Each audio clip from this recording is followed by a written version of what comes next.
discuss is the respiratory system, more specifically the breathing aspect of the respiratory system, the movement of air into and out of the lungs.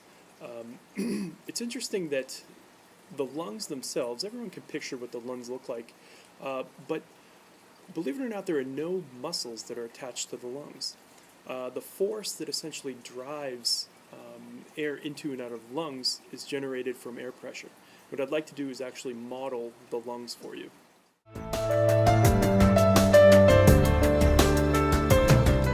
Do first is walk us through exactly how air gets into our body. And I'll use our friend here as a model to kind of demonstrate where things are located. Essentially, the lungs they're sealed inside of the chest cavity. So, located in this area, the lungs are completely sealed. Underneath our lungs, there's a very large flat muscle known as a diaphragm. This diaphragm is actually located in this area here. It's right under our lungs. When we inhale, what happens is our diaphragm contracts, and as it contracts, it basically moves down. So as it contracts, the volume of the chest area increases because air is forced into our mouth or nose, which fills up the cavity. And as that muscle relaxes, air is forced back out. So I'd actually like to build a model using balloons and a Coke bottle and elastics and a glove to help explain this phenomenon. I already learned what the overall function of the respiratory system is, and that is gas exchange. But how do we get the air into and out of our body? As we previously mentioned, there's no muscles that are attached to the lungs, so how do these lungs expand and contract? Well, it's all got to do with air pressure. And to demonstrate this, I'd like to create a model chest cavity. The lung is going to be represented by a balloon.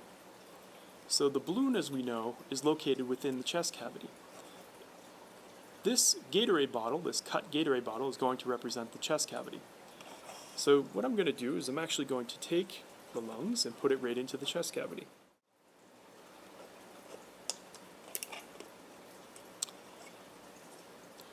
So now we have the lungs inside of the chest cavity, and it's sealed up top. I also mentioned earlier that there's a muscle located underneath the chest cavity, and it's called the diaphragm. I'm going to represent the diaphragm with a rubber glove. So what I'm now going to do is place the diaphragm in its proper location on the model.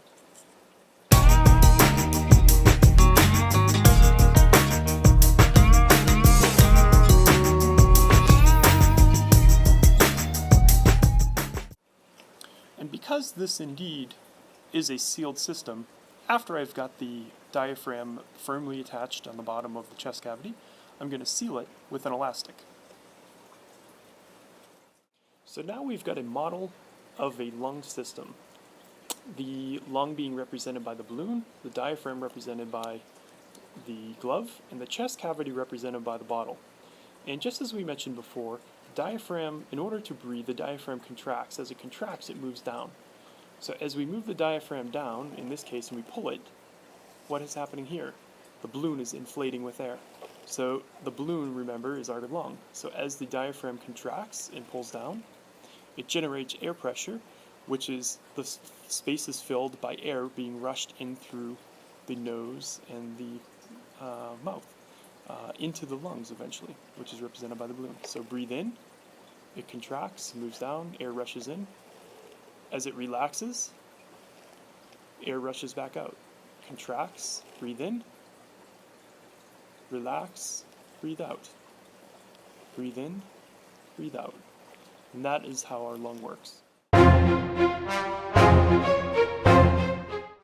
So as we've seen, the system only works because the chest cavity is sealed.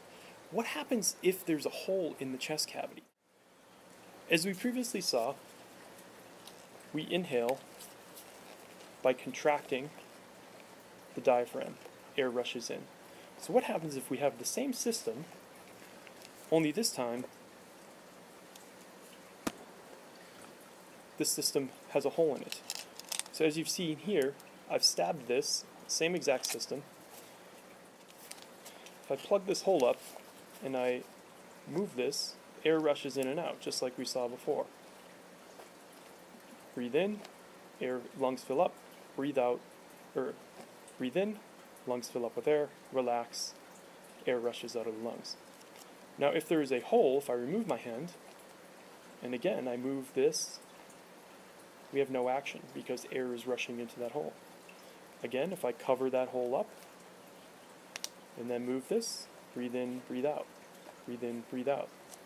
So again, you can see that this system only functions if indeed it is a sealed system. So oftentimes you hear of fatal stabbings. Well, there's a real physiological reason why these stabbings are fatal, simply because it puts a hole into the chest cavity.